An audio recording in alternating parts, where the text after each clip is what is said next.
Bienvenue sur LinguaWire français B1. Aujourd'hui, nous avons deux histoires. Une faille de sécurité dans un assistant d'IA et de possibles erreurs dans des traitements de FIV à Chypre du Nord. Pour vous aider à comprendre cet épisode, retrouvez les transcriptions, les traductions en anglais et le vocabulaire expliqué sur linguawire.com.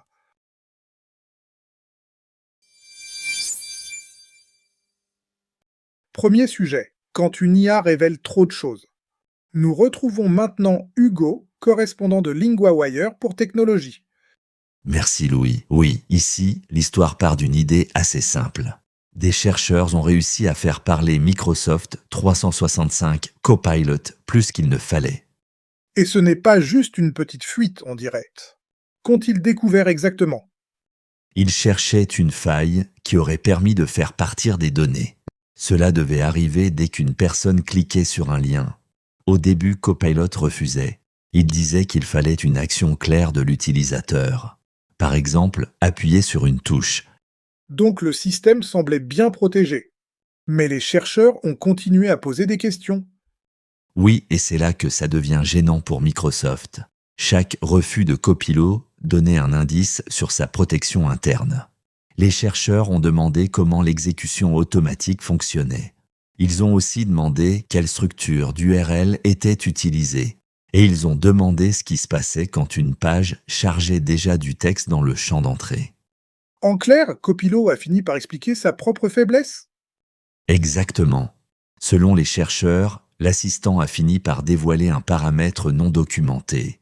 Ce paramètre permettait de contourner la demande de consentement de l'utilisateur. C'est assez incroyable. Et ce paramètre servait à quoi concrètement?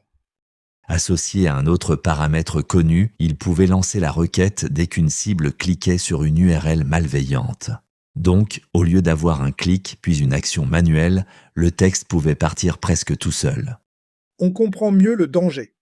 Ce genre de détail technique peut sembler petit, mais il change tout. Oui, parce qu'ici, la sécurité dépendait d'un seul frein. Si ce frein est contourné, un simple clic devient beaucoup plus risqué. Et pour une entreprise, c'est aussi une question de confiance. Le problème a été corrigé depuis? Microsoft avait déjà atténué la faille en février, après un signalement des chercheurs. Puis l'entreprise a ajouté des correctifs plus complets mardi. Le changement de février empêchait déjà une partie de l'injection de texte. Mais les intégrations de navigateurs en perdaient aussi une fonctionnalité. Donc il y a un vrai compromis entre pratique et sécurité. Oui, et cette affaire montre quelque chose de très actuel. Plus un outil d'IA devient puissant, plus ses garde-fous doivent être solides. Sinon, l'assistant peut devenir une porte d'entrée pour des attaques.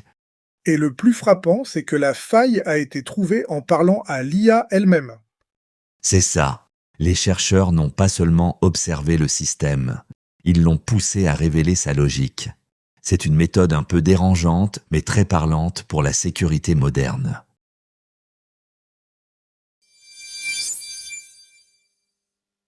Deuxième sujet, des parents disent avoir été trompés dans des traitements de FIV. Nous retrouvons maintenant Inès, correspondante de LinguaWire pour Société. Merci Louis. Oui, ici, le nouveau point important, c'est le nombre. Au moins 30 enfants seraient concernés, la plupart britanniques.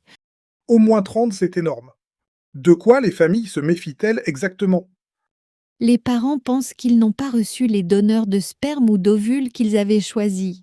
Ils disent avoir sélectionné des donneurs anonymes. Et ils se sont basés sur des éléments précis.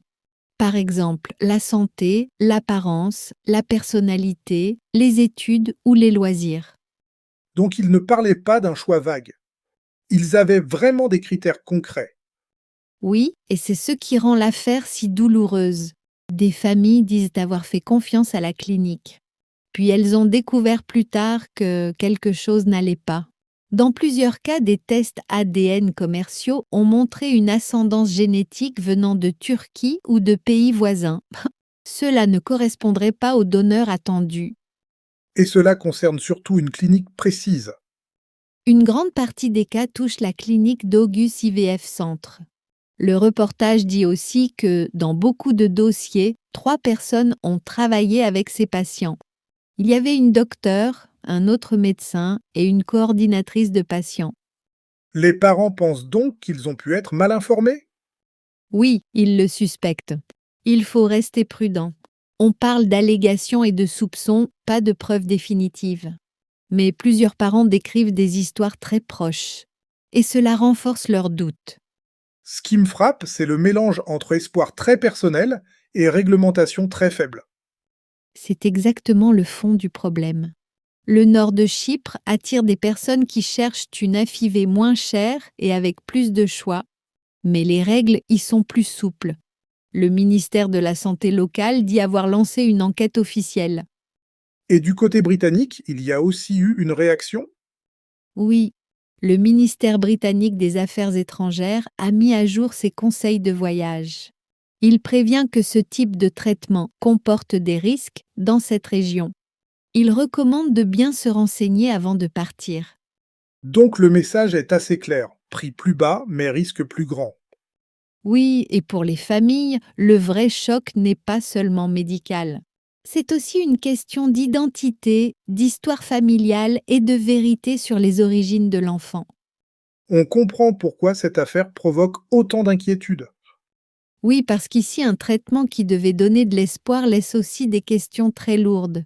Et tant que les investigations avancent, les familles restent dans l'attente.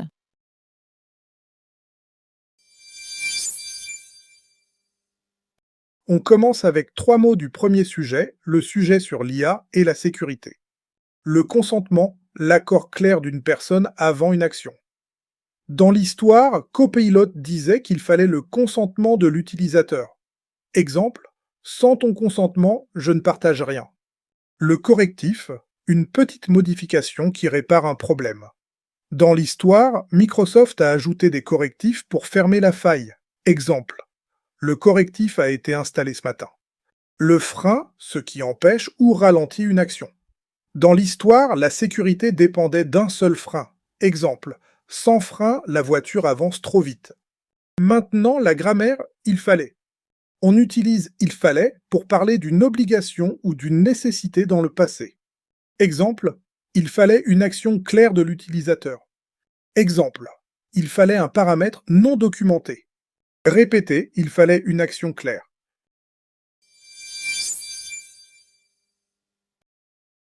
LinguaWire isn't only a podcast. Every day, the lead story becomes a personal language lesson in your classroom. Each lesson covers reading, vocabulary, grammar, writing, and listening, all built from today's real news story. Start today on linguawire.com.